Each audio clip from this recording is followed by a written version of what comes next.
But to you, President of China, you'll be gone and nobody will give you credit for anything. Thanks to the kindness of the Indian people, His Holiness and his people were able. और basically तो वो message दे रहे थे China को, लेकिन बहुत सारे लोगों का कहना ये है कि नरेंद्र मोदी जो है वो उनके हाथ में दलाई लामा आ चुके हैं, और ये जो तिब्बतन पार्लियामेंट इन एग्जाइल है, ये इंडिया के पास एक पॉलिटिकल डिप्लोमेटिक पत्ता है जो बेसिकली वो खेल रहे हैं अगेंस्ट द चाइनीज। एक तो बाद मेरा ख्याल में इस वक्त जो हमारा डेलीगेशन दलाई लामा से मिल रहा है अमेरिकन, उससे चाइना जो है उन्होंने उस पर जवाब। नैंसी पेलोसी को परमिशन दे दिया कि वो आएंगी और वो तिब्बत के पार्लियामेंट को एड्रेस करेंगी, और तिब्बत के पार्लियामेंट में बैठ के उन्होंने कि शी जिनपिंग अब तक का पिछले 60 साल में चाइना का सबसे निकम्मा हो क्या रहा है। अब दोस्तों मैं आपको बताता हूं कि क्यों देश ये सब हैं। ये चीन, तिब्बत एक अलग राष्ट्र था, तिब्बत एक अलग राष्ट्र था। चाइनीज फौजें गईं और इन्होंने कैप्चर कर लिया तिब्बत को और बोला कि नहीं, तिब्बत हमारा इलाका। सब चीजें तो भारत ने उसका जवाब, जैसे मैंने बताया था कि भाई भारत को जवाब पाकिस्तान को तो देना ही देना पड़ेगा, चाइना को जरूर देना पड़ेगा, और भारत ने उसको जवाब दिया कि साहब तिब्बत हम रीनेम।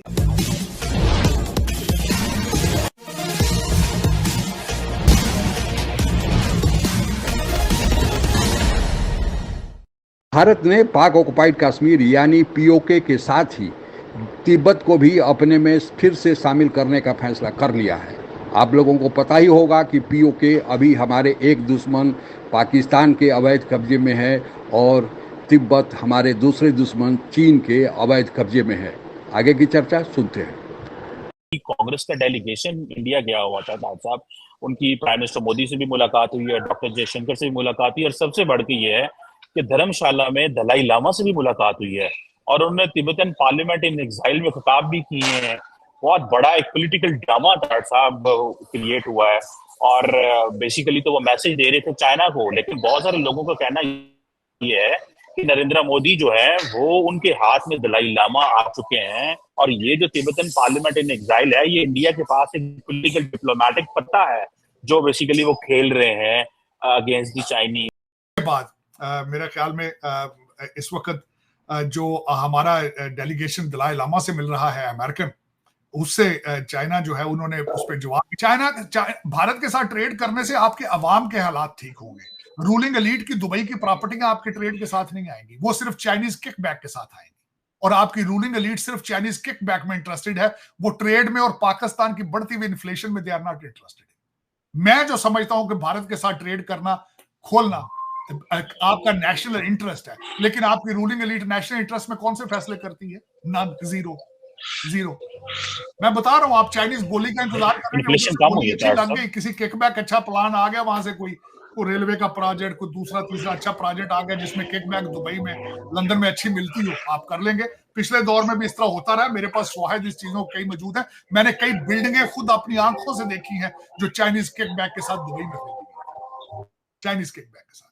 तो आपके जो इस वक्त स्टीयरिंग पे लोग बैठे हैं, वो उनका इंटरेस्ट दुबई लंदन में है, पाकिस्तान की आवाम और इन्फ्लेशन नहीं है।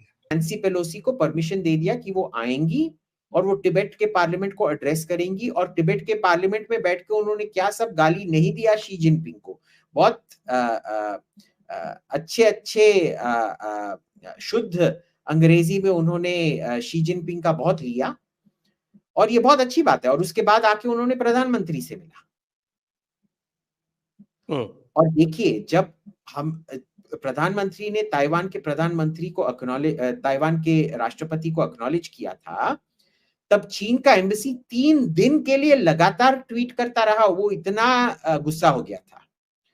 पर इस बार जब नैंसी पेलोसी को जो हमने परमिशन दिया, और फिर नैंसी पेलोसी ने आके जो स्पीच किया, और फिर नैंसी पेलोसी ने जाके फिर प्रधानमंत्री से मिला, उन्होंने कभी भी देखिए उनका एम्बेसी स्पोक्स चाइना करके है, कुछ नहीं एक्नॉलेज किया।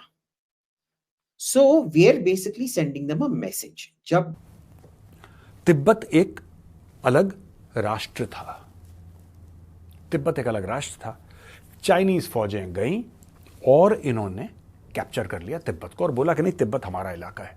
जैसे ये भारत में गलवान के अंदर करने की कोशिश कर रहे थे, सेम चीज एग्जैक्टली ये लोग घुसे, पूरे तिब्बत को बोला कि अब से ये चाइना है। किसी ने रोका नहीं चाइना को, चाइना ने किसी को रोका नहीं। तो वहां पे बगावत हुई थी बड़े लेवल की तिब्बत के अंदर, और तिब्बती सारे खड़े हो गए और उन्होंने खुला विद्रोह कर दिया। चाइना ने अपनी फौजें भेजी और हजारों तिब्बतियों को मारा, और ये दलाई लामा की जान के पीछे पड़ गए। उस समय दलाई लामा की उम्र बहुत कम थी, ही वाज अ यंगस्टर, बहुत छोटे थे वो। तो दोस्तों, जब दलाई लामा वहां से पलायन करके भारत आए तो पहले उन्होंने इंडिपेंडेंट गवर्नमेंट इन एग्जाइल, उन्होंने बोला कि तिब्बती गवर्नमेंट है, तिब्बती गवर्नमेंट इन एग्जाइल उन्होंने मसूरी में सेट करी।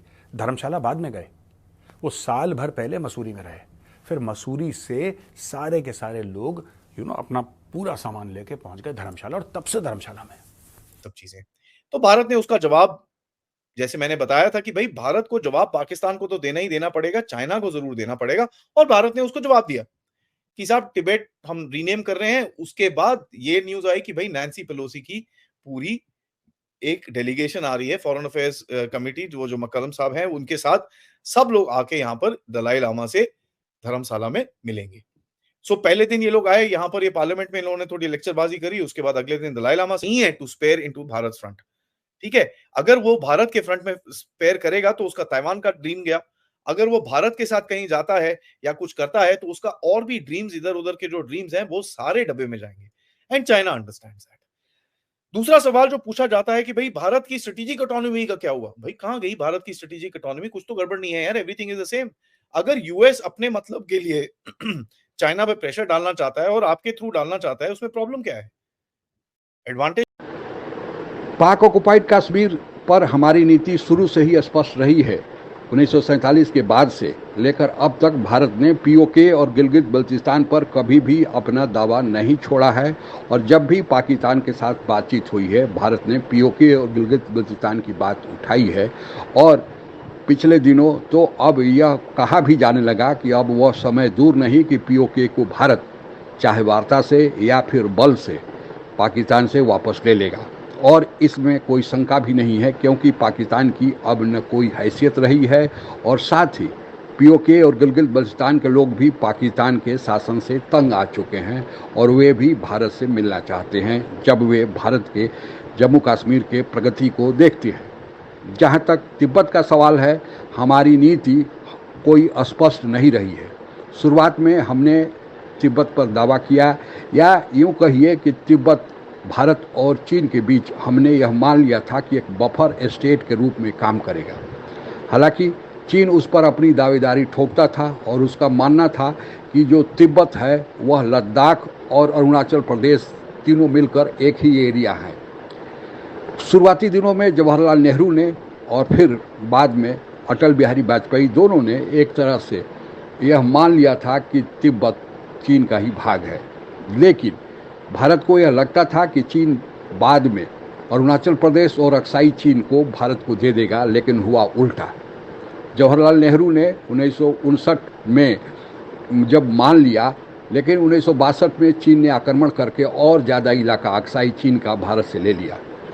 और जब अटल बिहारी वाजपेयी ने औपचारिक अनुमति दे दी कि तिब्बत चीन के ही अंतर्गत रहेगा और चीन उसे ऑटोनोमस बॉडी के रूप में मानेगा और दलाई लामा का वहाँ पर शासन चलेगा, लेकिन चीन इससे भी खुश नहीं हुआ, और साथ ही अरुणाचल प्रदेश पर अब चीन दावा करने लगा है।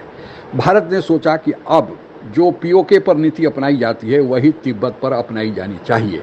हालांकि अब भी दलाई लामा अपने को एक स्वतंत्र देश के रूप में मानते हैं, और उनका कहना है कि भारत के नियंत्रण में ऑटोनोमस बॉडी रहेगी, जैसा कि पीओके और गिलगित बल्तिस्तान के लोग भी चाहते हैं कि अगर वे कश्मीर के साथ मिल जाए तो उनका स्वतंत्र अस्तित्व रहे, भारत का उस पर नियंत्रण रहे, जैसा कि 370 और 75A के खात्मे के पहले भारत का उस पर अधिकार था।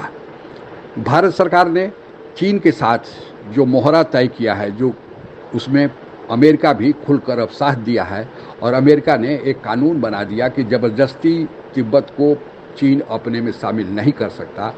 अगर शामिल करने की कोशिश करेगा तो अमेरिका उसमें हस्तक्षेप करेगा, यानी तिब्बत का स्टेटस ताइवान की तरह अमेरिका ने मान लिया है। और भारत को क्या चाहिए? जब अमेरिका भी हमारे साथ खड़ा हो गया है, यानी दुश्मन के दुश्मन दोस्त, भारत का दुश्मन चीन और चीन का दुश्मन अमेरिका, यानी अमेरिका और भारत दोनों ने कमर कस ली है कि अब ऐसा करना जरूरी हो गया है, क्योंकि चीन की हरकतें बढ़ती जा रही है।